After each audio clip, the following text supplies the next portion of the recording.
क्या आप जानते हैं भगवान शिव को दूध, चंदन, कुमकुम और गंगा जल क्यों चढ़ाते हैं और इसका क्या महत्व है? तो आइए इस पौराणिक कथा के माध्यम से जानने की कोशिश करते हैं।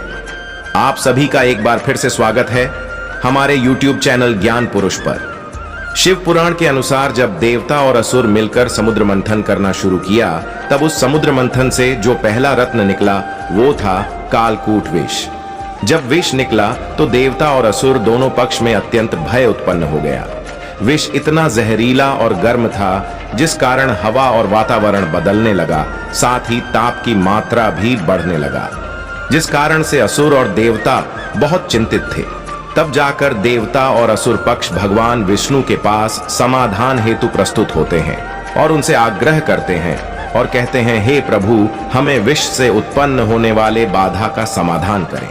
तब भगवान विष्णु देवों और असुरों को भगवान शिव के पास जाकर उनसे आग्रह करने को कहते हैं, क्योंकि इस विष का समाधान केवल महादेव ही कर सकते हैं।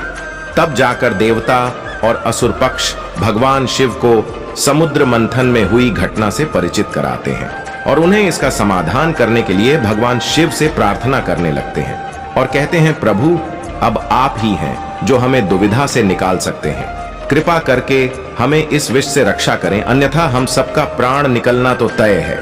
तब जाकर समस्त देवों, असुरों और पृथ्वी की रक्षा के लिए भगवान शिव उस विष को पीना शुरू करते हैं।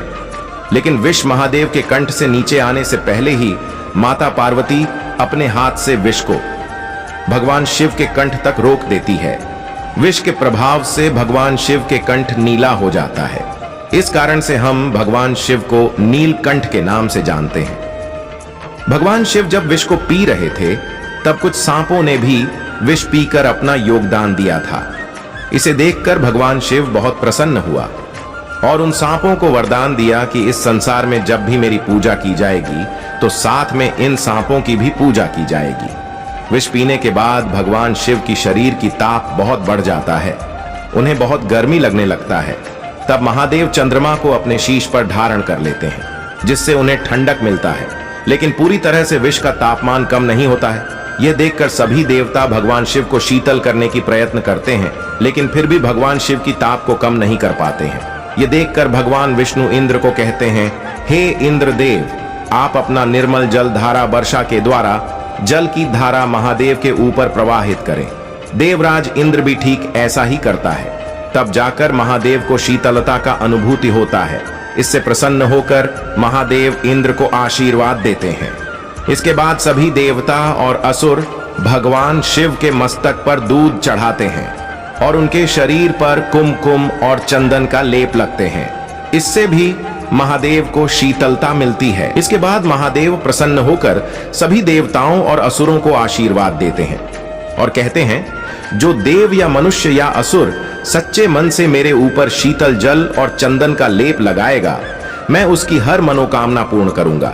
इस कारण से ही महादेव को गंगा जल और चंदन, कुमकुम का लेप लगाया जाता है। उम्मीद करता हूं कि आपको यह जानकारी पसंद आया होगा।